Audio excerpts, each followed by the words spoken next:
Welcome everyone to another Dexerto interview. I've got a man here with me who we've got a lot of questions for. He will be the general manager of the Call of Duty League.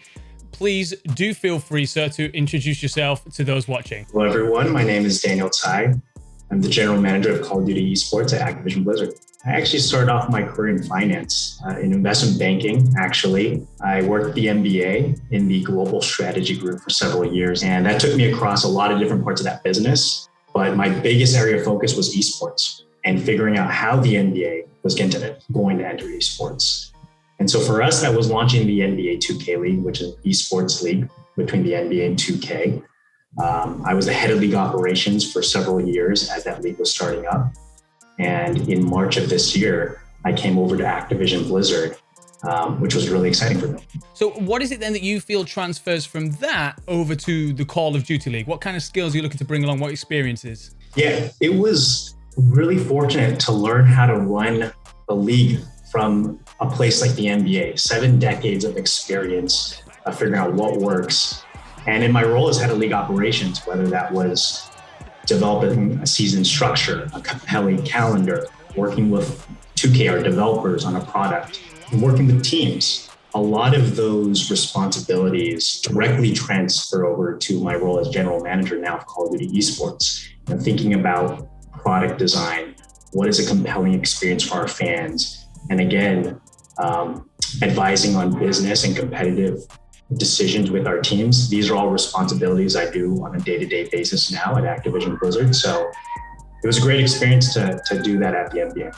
I would say at a high level, right, my job as general manager is to drive the vision and strategy of our Call of Duty esports products, whether that is Call of Duty League, Warzone, or COD Mobile. And so for me, a lot of my time is long-term strategy of how we can build the audience, build these products up and engage our fans. And a lot of my time is just spent on the nitty-gritty product design. Again, what's a compelling season structure? What are the competition rule sets that work?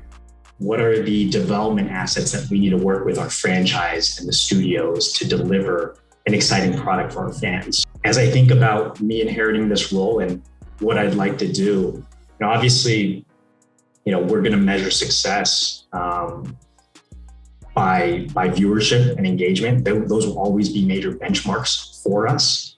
And what I'd say is this past season, we saw over double-digit increase in our average minute audience for our viewership. And so from a growth perspective, I'm really proud of the work that our team has been doing over this past season. But we're only in year 2. And so it's not all about KPIs and numbers to me. I think there's something to be said about, is this product feel more competitive? Is it engaging the fans? And as I think and reflect on our past season, I think about Major 5 and the eclectic and exciting atmosphere in that arena with the reverse sweep. I'm really happy that we're able to deliver an exciting season with moments like those and add to, the chapters of COD esports history. That to me is really important and part of the vision as well. And so we're going to continue figuring out how we can deliver moments like that, how we can continue iterating and innovating on a format that delivers for fans.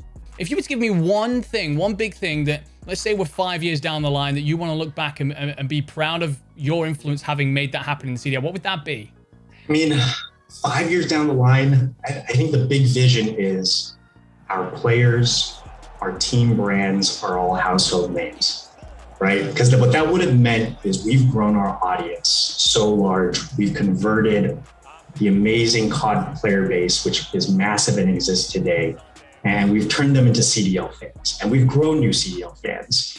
And so to me, that is our North Star that we should always be putting foot in front of foot and march towards. We should not be afraid of iterating, of having self-reflection, of how we can attack that mission. So that to me would be kind of that intangible goal beyond just KPIs is just, I want our CDL name to be out there and household names. This year's prize pool for champs is considerably lower than last year's. We're talking $2.5 million to last year's 4.6. Do Do you have any reasons as to why that is? What's changed there to make that happen? Yeah, so at the end of our inaugural season, we listened for feedback on format changes, listened to our fans, we listened to our players. And what we heard was, we want big tentpole event moments, right? People saw what happened at Champs, that concentration of gameplay, that electricity that happens when you make a massive tentpole event. And that influenced how we wanted to develop the format for this season. And so that's why you see something like the return of majors, these major events. And as you know, majors have a rich history in COD esports.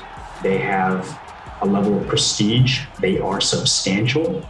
And so for us, it was as simple as, we need a prize pool that is commensurate with that standard of event. And so for us, it's just, making sure our majors feel big as well as our champs.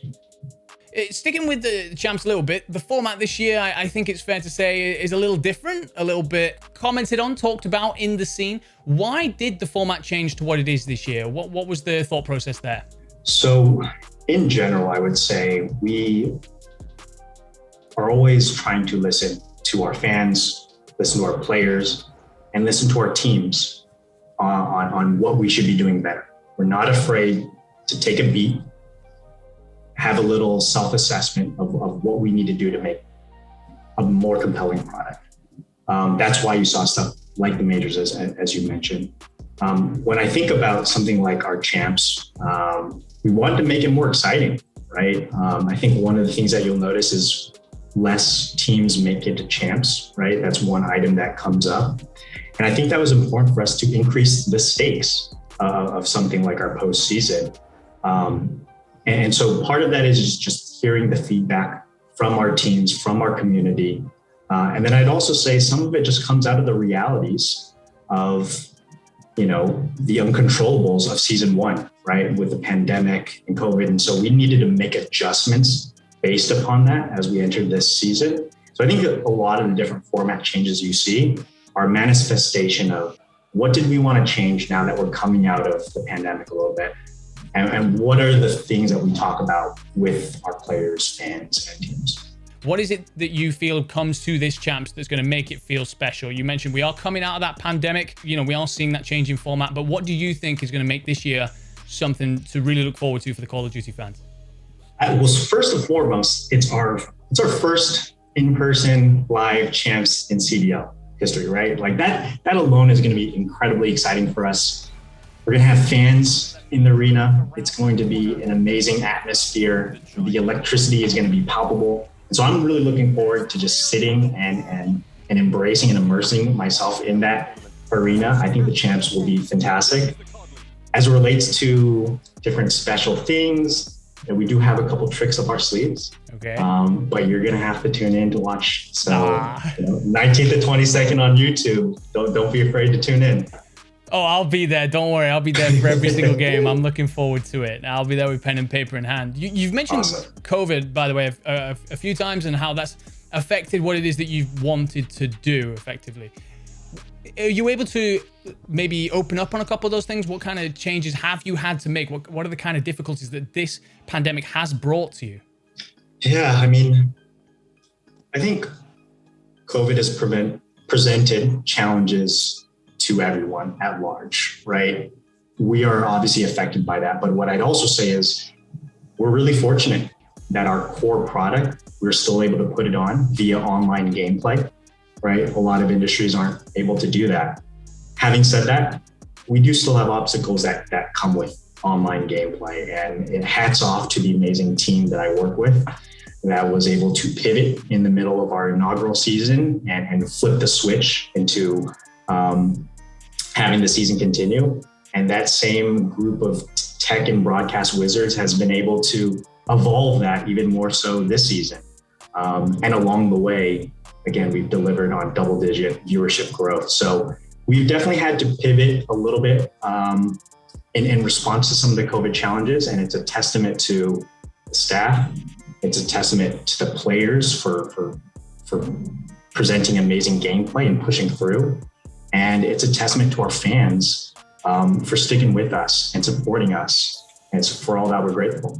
We have seen some sites report that the viewership has been on a decline over the season. Major 5 maybe showing an upward trend, but predominantly over a season it's on the decline. Is that something that you would agree with, or is that something that, from your point of view, just isn't the case? What I would say is we've had ebbs and flows throughout our season, much like most programming out there. But I think the bottom line is overall, we've delivered over double-digit viewership.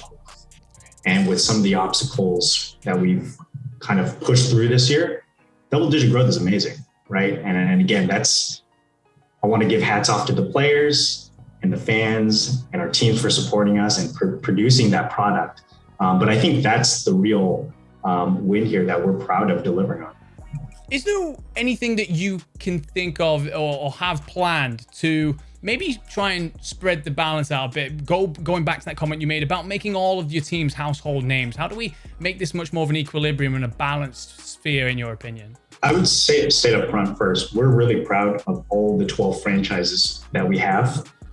And we recognize that some of them have a very rich history in competitive COD. These endemic brands, you mentioned a couple of them. We're really fortunate to have them partners within the CDL, and they're awesome. And we also have younger team brands, right? And I think it's important to remember that the CDL is in year 2. Some of these team brands are very, very young, and it takes time to build that affinity to a team. When you think about how COVID impacted this league really quite soon in season 1, I think as the world begins to open up and some of those local opportunities begin to open up, you're going to start to see some of those teams be able to build that local affinity even more. And the last thing I'd say is it's on us as a league as well to continue delivering an amazing product. A rising tide lifts all ships. And so we're excited to continue evolving and iterating on our product. And I'm sure as we bring in more fans into our funnel, we're going to have more teams, reap more fans as part of that as well. One of the things that there is a strong desire amongst the fan base is to see expansion, right? See more sides come into this league. Do you have a particular timeline? What does that look like? How do you think that we go about pulling more orgs into this Call of Duty League? So we don't have anything to announce on expansion at this time. We continue to see great interest from organizations in wanting to join the league. But honestly, we're focused on our 12 franchises that are in the league right now. We're really excited to focus on the 8 teams that are going to be at champs. And so that's the focus right now, is how we're going to have a strong finish to our 2021 season. For us, it's about focusing on what we do best, right? Which is delivering amazing COD entertainment, and the rest follows, right? We're going to focus on what should competitive COD look like? How can we deliver those exciting moments? And because that, we're going to continue fielding interest from teams. And I think that's a great, fortunate position for us to be in. But, our focus, again, is on our 12 teams and doing what we do on a day-to-day basis. And we're fortunate to continue having that org interest. That's awesome. Are there plans in works, and if so, can you share them in regards to maybe an APAC region or a South American or so on and so forth? Are there any particular regions that you yourselves have got your eyes on? We recognize that we have a global player base and a global fan base of the CDL, and for that, we're happy and thankful. But to be honest, I don't have anything specific to announce related to any initiatives or expansion in those regions right now at this time. What kind of changes are you planning to make to next year's challenges, considering the feedback that you've had? And as you said, you guys do have a great track record of answering that feedback. First off, thank you for the kind words. The team did a great job in listening to feedback and executing the season. So we're really proud of the work that's been done. What I can say is we recognize the value of challengers and what it has brought as a developmental layer, but what it's brought to the pro scene, right? When we see the impact of challengers players like Hydra, like Standy come in and just ignite their teams and put their teams on another tier. It just makes us think we need to double down in this type of ecosystem and make sure that we have that strong pipeline of talent. That's the most important thing about how we feel about challengers, right? In terms of specifics, we're going to be excited to bring back scouting series, right? We think there's a huge part to play in having the teams take that first crack at looking at up and coming talent. As it relates to the season though, Andrew, we're still developing those 2022 plans. So anything I say right now would be premature, to be honest, but more to come. And like you said, we have a pretty good track record of listening. And I know that team is hard at work and thinking about how we can make it even better. There is a conversation ongoing that it is increasingly difficult for players to get into the league with this franchising system. I think that's fair to say. The ways in which and initiatives, one of them being the scouting system perhaps, that you can think of that would help open up that avenue, make it easier for challengers to get to that pro level? Well, like I mentioned, I think we have seen the value of top rookies and players from challengers enter the pro scene, and they're going to be the stars of tomorrow. So again, I don't have specifics on mechanisms or 2022 structure to share today. But rest assured, we feel the same, that it is an important layer to our ecosystem. We're 3 years down the line. Yeah? You have managed that the Call of Duty League for that entire time period. What does it look like? What does the Call of Duty look like to you, the league? How are we doing? For me, it's about bigger. And I think I said up front, I want us to be household. I want, with the NBA is the basketball, I want the CDL for COD, right? And I want our players to be massive. I want our team brands to be massive. And so my hope is that every single year, what you will see is fearlessness in trying new things, a healthy self-skeptic to reassess and make sure we're doing the right things every single year, and continued growth along that mission, right? And I hopefully at the end of that, we're delivering amazing live event competition as the core that people can feel the electricity that we feel, and I know you're passionate about and I'm passionate about. And I hope that underpins what we can deliver in COD. So we're going to get there through the support of our fans, our players, teams, folks like yourself. And I'm excited for the future.